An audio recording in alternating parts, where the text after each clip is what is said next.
I haven't salted him, he's salted me, right? So he didn't start saying to twist it. Killing your friend for no reason after getting yourself high on drugs, and then when the police come and arrest you, acting aggressively, claiming you're the victim. This is just one of the sorts of murderers that you'll be meeting in this presentation. And yes, you are meant to look at these people and think, oh my God, I better never run into anyone like you. This is 38-year-old Craig Howse from Heaton in Newcastle, North East England, reacting to being arrested for the murder of his friend and house guest, Michael Craig. The murder took place on the 5th of March 2025. So I've still got you in cuffs, man. You're going to stay in cuffs, okay? So you don't have to say anything. Me, I'm in defence. You don't mention one question. Something which will later on court. Anything do say, maybe given evidence.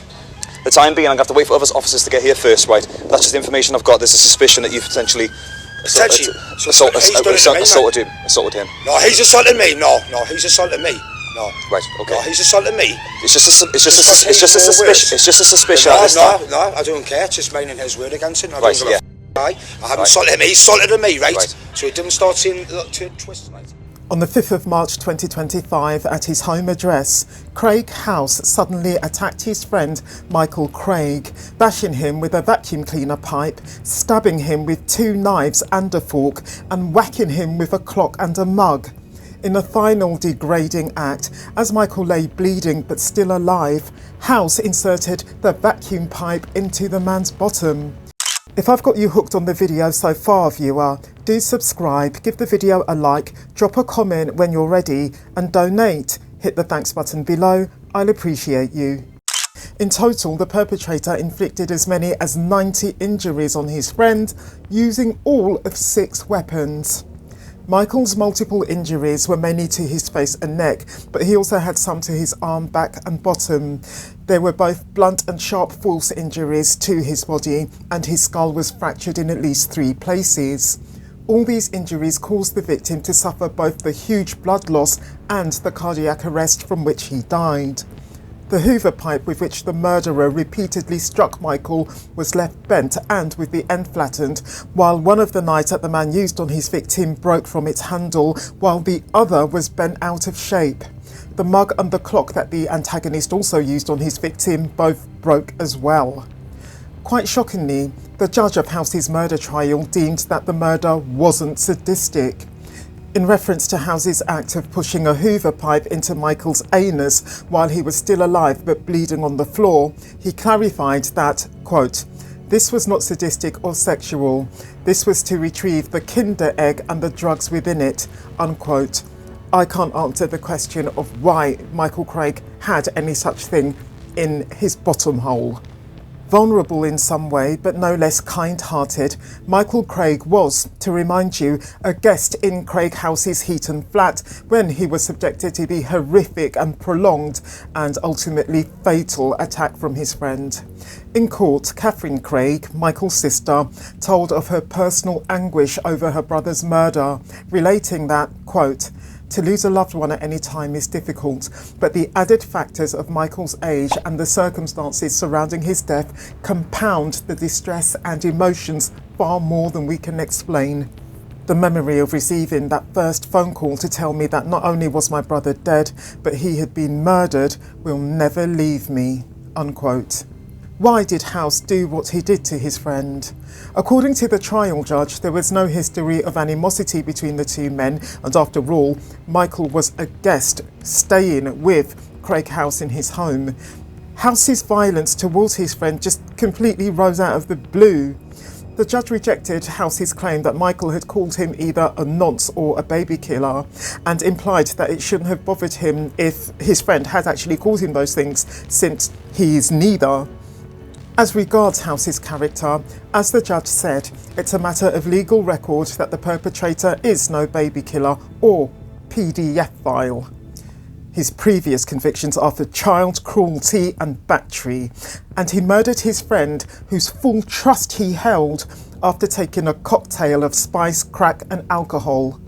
Even so, in his defence, the man's barrister, Nicholas Lumley KC, said that Howse is now free of drugs and added that, quote, "Insofar as someone who denies guilt is remorseful, he is. He knows he has taken the life of another person and someone he was on very friendly terms with, and that will never leave him. He is not without insight." Unquote. On the 21st of November 2025 at Newcastle Crown Court, Craig Howse got life with a minimum of 20 years. This is Stephen Bates from Liverpool. He's just run over the brother of his very own girlfriend and killed him. This is his response. I'm going to prison. We've got to establish what's happened first, all right? Okay, so...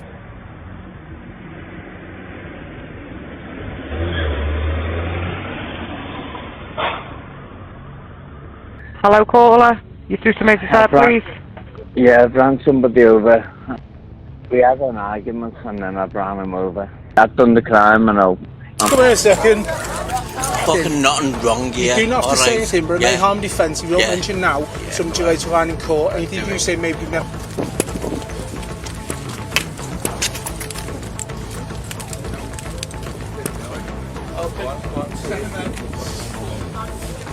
Terrified what I've done. I know. I'm terrified. Mate, I know. No, I know I'm going to prison. I know I'm going to prison. On the 18th of April 2025, Stephen Bates, aged 42, drove his Ford Fiesta directly into his girlfriend's brother, 47-year-old Martin O'Donovan, who he met for the first time on this same date, on Stonyhurst Road in Walton, Liverpool, killing the man. This happened in front of Martin's family during none other than a party. Martin's mother, Susan O'Donovan, had just turned 70 and she was being given a party to celebrate in her daughter's home, her daughter, Susan Lucy, being Stephen Bates' girlfriend. This was the first time that Bates had been introduced to Susan's wider family, and he was initially getting on well with the other guests, especially with Martin, who was an avionics engineer and a skilled outdoorsman, whatever that means, who at this point was actually living in Birmingham. However, as the day wore on, Susan became concerned that her boyfriend was becoming a drunken nuisance and suggested that he should leave. John Benson KC, who prosecuted the case, told the jury that Bates became nasty and irate towards Susan when she tried to stop him from driving due to his being drunk. As a result, Susan asked her brother to have a word with Bates, as the two men had appeared friendly earlier that evening. What actually happened though was that the two men began to argue and they got into a fight, Martin punching Bates. Suzanne and her sister, Natalie O'Donovan, broke the fight up, and Bates was eventually persuaded to let Natalie drive him home in his car. During the 12-minute journey, according to Natalie, Bates was seething and he made threats that he would kill Martin, the brother of the woman who's kindly driving him home in his car because he's too drunk to drive himself. When Natalie stepped out of the vehicle, intending to get a taxi back to her sister's home, Bates tricked her into giving him his car keys, then jumped into his car and drove off. A short time later, the car appeared on Stonyhurst Road, where Martin happened to be sitting on a low wall outside Suzanne's house. He tried to jump out of the way as Bates drove up to him at speed, but he was dragged under the wheels and suffered catastrophic injuries. Bates himself called 999 after the collision, telling the operator, "We've had an argument and I've run him over. Need to send someone quick, I've done the crime." Mr Benson told the courts that Bates had no convictions for violence, but did have 2 convictions for drink driving and 1 for being drunk and disorderly. Bates' defence barrister, Andrew Haslam KC, said that Bates worked at the Whitechapel Centre in Liverpool helping homeless people find accommodation. He said that the man was thought of as kind and considerate by his family and work colleagues, and that the offence was out of character.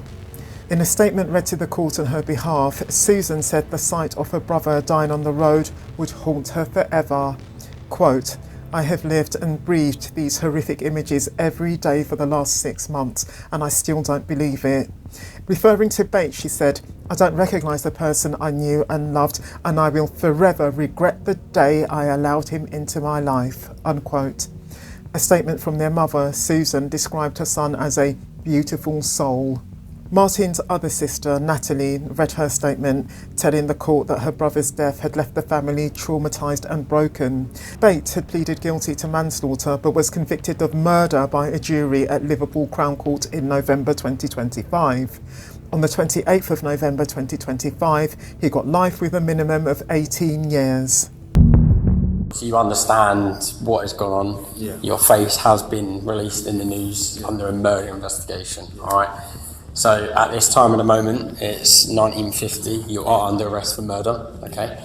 At the New Year fireworks display in Primrose Hill, North London on New Year's Eve 2023, 16-year-old Areece Lloyd-Hall stabbed to death 16-year-old Harry Pittman after a row broke out when Harry accidentally bumped into another teenager while playing a game. Harry and friends had gone to Primrose Hill together and had been in high spirits, drinking and smoking cigarettes. Before the attack, Harry had been speaking to random members of the public and a police officer on duty in the park. But frivolity turned swiftly to tragedy when Harry was playing a game with a friend by trying to see how high he could kick. He was aiming at the hand of one of the girls nearby, which she was holding up in the air. He became unbalanced and knocked into one of the group behind them. The teenager who had been bumped into reacted angrily, and his friend, Lloyd-Hall, who was there with his girlfriend, his sister and a small group of friends, then waded into the fight that subsequently broke out. The streets of Primrose Hill were filled with cars and pedestrians on the night as Londoners of all ages came out to mark New Year. Harry, who grew up in Tottenham and was a pupil at St Thomas More Catholic School in Wood Green, had stepped in as a peacemaker earlier in the evening when one of his friends, who was drunk, got into an altercation with another person. This poor young man just was not a violent person. He liked peace, not violence. Lloyd-Hall, who comes from Westminster, discarded the knife and his clothes and his phone after doing what he did. However, he left behind the sheath to the knife, which had his DNA on it. From the sheath, it was determined that the knife was most probably a hunting knife with a 15cm blade, the perpetrator having been carrying it in his waistband. Having bought the knife from a friend of his a few weeks before, in fact, Lloyd-Hall had since got into the habit of carrying it on the street as it made him feel powerful and invincible. In court, the youth denied that that was his reason for carrying the weapon in public, claiming rather that it was for protection against violence from others, even saying that he especially needed it on the night in question since he'd been planning to go to Camden Town later to see another fireworks display and knew that there were gangs in the area. The judge, though, Mr Justice Kavanagh, counter-argued that the youth didn't live anywhere near that area and had no reason to think that he would be a target of gang violence. The judge also asserted that, quote, "You stabbed Harry because you lost your temper with him and you acted like a big man in front of your friends," unquote. And he also said that the perpetrator didn't care if Harry lived or died in the moments after the stabbing. You claimed at trial that you stabbed Harry in self-defence and in defence of your sister and your friends. The jury has rejected this defence.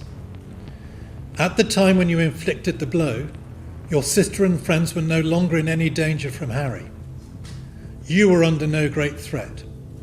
You had just received one flailing punch. In any event, even if you had felt under threat, it was grossly disproportionate to stab Harry with a knife, let alone in the neck.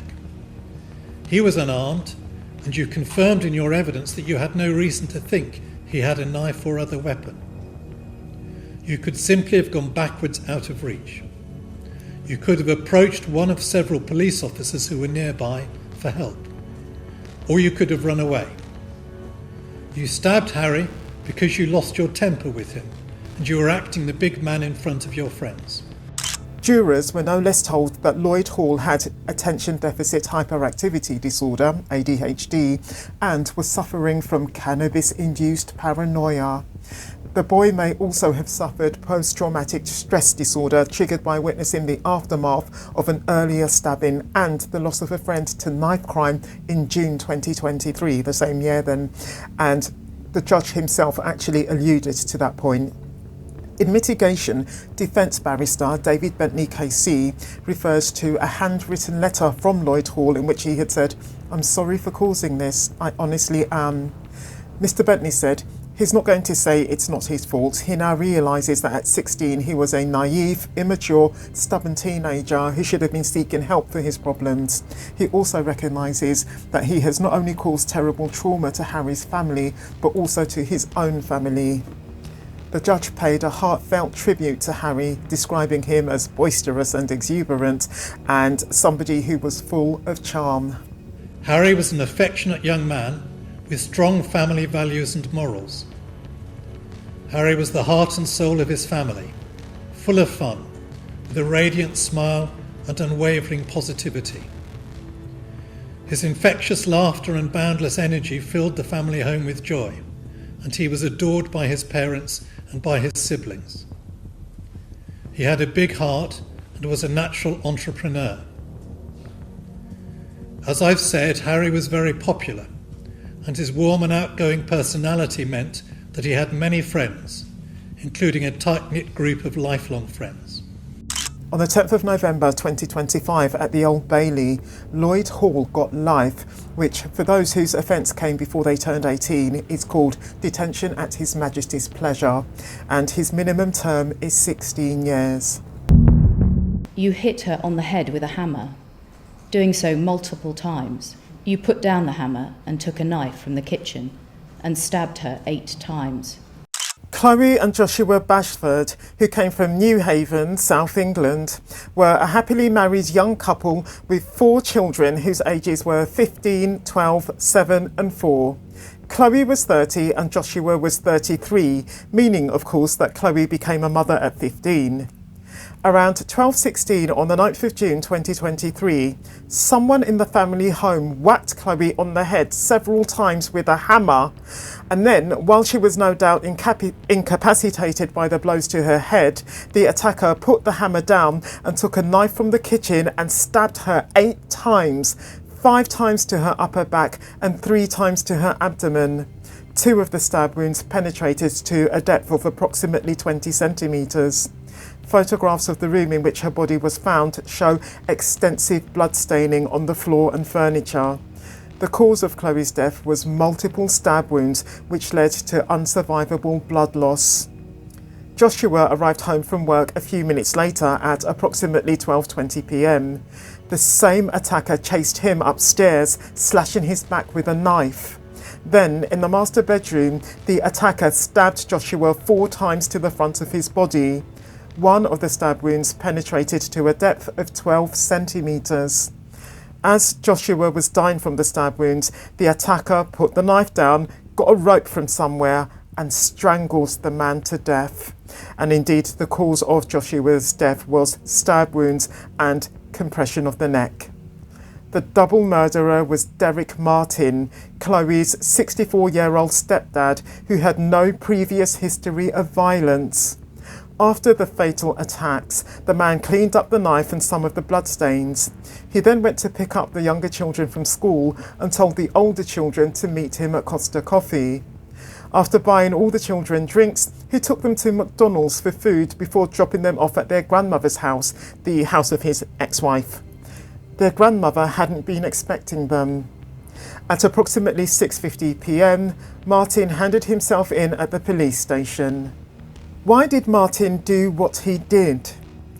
Martin suffers from a recurrent depressive disorder stemming from his abusive childhood. He has a history of contact with mental health services, including hospitalisation, along with several serious attempts at suicide, the man having, additionally, been in and out of prison for much of his life, mainly for thieving. Sometime before the 9th of June 2023, the perpetrator had lent Chloe and Josh £1,500 to go towards home improvements and a new car. Chloe and Josh were meant to be paying him back a certain amount every month, but they'd since fallen behind with the payments. Now, we're probably all sitting here thinking, oh, come on, don't tell me he murdered 2 people who were his own family, basically, over 1,500 poxy quid? Come off it. The hammer that the perpetrator used on Chloe wasn't from Chloe's home. It was the perpetrator's own, and he'd been carrying it with him because he'd been planning to do a burglary later on that day because he was desperate for money. Martin was a heavy gambler. It was an addiction and it had got him into £8,000 of debt that he just couldn't see a way out of. On the 9th of June 2023 in Chloe's home, he aggressively demanded his money back from her. Chloe's response was that he should just not bother with her or her family anymore. This enraged the perpetrator, not just because it meant that he obviously wasn't getting his money back from her anytime soon, but also because it made him feel used. He'd been, for many years, a really important and helpful figure to Chloe's family, and it looked to him at that moment that all along Chloe had never respected him and never truly valued him. In other words, as I say, she'd only ever been using him. In August 2023, you pleaded not guilty to murder, but guilty to manslaughter on grounds of diminished responsibility. This is a partial defence to the charge of murder. Where it applies, it reduces what would otherwise be an offence of murder to an offence of manslaughter. Your plea was not ultimately accepted by the prosecution, and you stood trial for the murders of Chloe and Joshua. During the course of your trial, the jury heard evidence from 5 consultant forensic psychiatrists. All the psychiatrists agreed that any loss of self-control on your part was hard to reconcile with your use of different weapons during both attacks and with the second killing, that of Joshua. By their verdicts, the jury rejected the partial defence of diminished responsibility as available to you and considered you should bear full responsibility for your actions. By their verdicts, the jury must be taken to have accepted the psychiatric evidence of Professor Blackwood.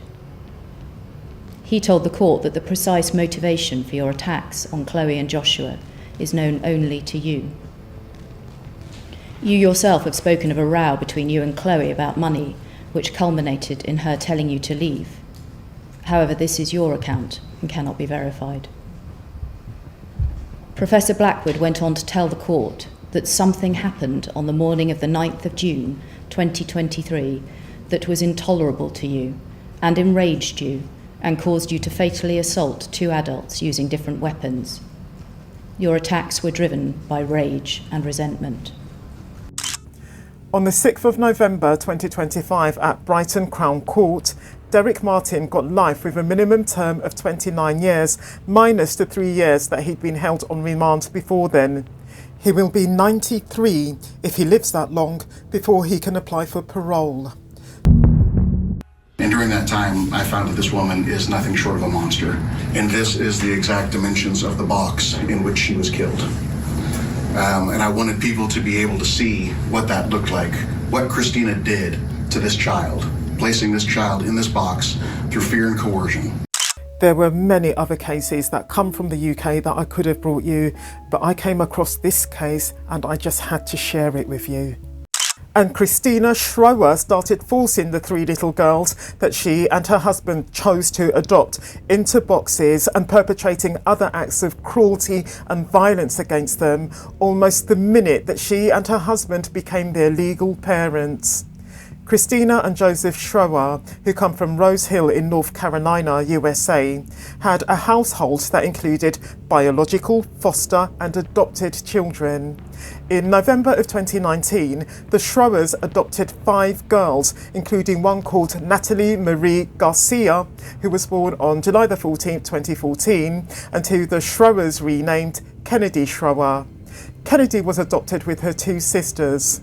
Almost straight away, the 3 little girls found themselves being forced to lie motionless in closets, dog crates, boxes or plastic storage containers as a punishment for moving around in bed at night. There were, in fact, multiple interior and exterior cameras installed in the home to alert Crystina Schroer of any movement, especially of the adopted children. The perpetrator fed her adopted children mouldy or physically stepped on bread, this act demonstrating the intimidation, favouritism and deprivation that the perpetrator employed to maintain obedience. She created a system as such where the children were pitted against one another, even for survival. She isolated her children from the outside world, removing them from school in favour of homeschooling, and never had any fear of her children misbehaving in any way when they did have contact with the public, because they were terrified of her and she knew it. On Halloween of 2020, Crystina shoved Kennedy into a reinforced cardboard box as punishment for moving around in bed the previous night. She also added blankets and objects inside the box, decreasing the space and air supply while increasing the temperature. Kennedy's sister, who we'll call Brenda, was assigned to watch and ensure that Kennedy didn't move for at least 10 minutes. Sometime later, Brenda came out of the room crying, believing that her sister had died. When the antagonist kicked the box, Kennedy, who was dead, fell out. The woman subsequently placed Natalie's body, or Kennedy's body, Natalie Kennedy, it's the same girl, into her vehicle and drove around for several hours before ultimately returning home and burying Kennedy's body in 2 trash bags in a shallow grave right outside her master bedroom window. After initially reporting to her household that she had taken Kennedy to hospital, the perpetrator announced soon after that, having found the 6-year-old uncontrollable, she had sent her to live in a psychiatric facility. The woman repeated this falsehood over and over to relatives, friends, and authorities for years. Despite early reports of possible abuse, Schroer's manipulation and control led investigators and family members to believe her accounts. Her accounts were always consistent. Following Natalie's death, however, Schroer's abuse of the remaining children grew even more horrific. Notably, from this point on, the woman started inflicting physical beatings on the children. She suspended them by the wrist. She stabbed them with sharp instruments.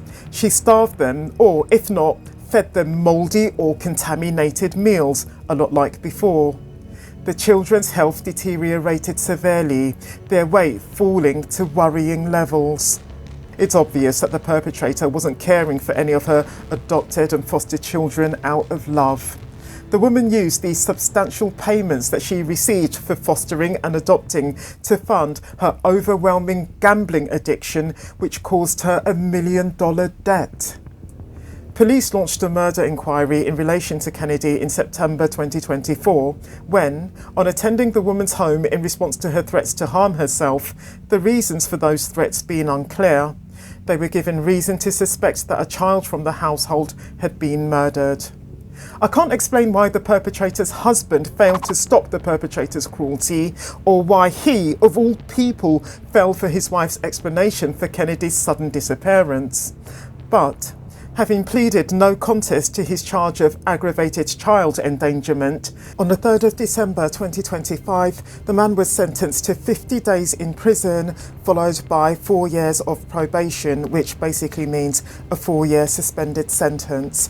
If you're thinking, please tell me that's a joke, that's literally just a slap on the wrist, it doesn't reflect the enormity of his failure to intervene and stop his wife doing what she did to Kennedy and the other kids under her care.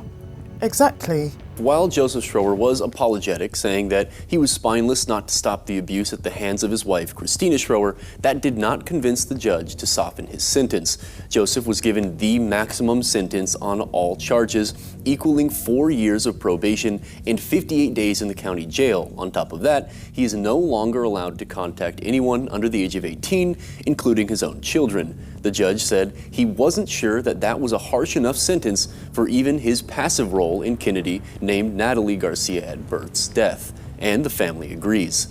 Schroer will also pay more than $14,000 in restitution. He started his jail time when proceedings were finished. On the 12th of November 2025, for the murder of Kennedy Schroer, Crystina Schroer got just under 18 years. If this video has gripped you, I recommend you to watch this one next. I'll meet you there.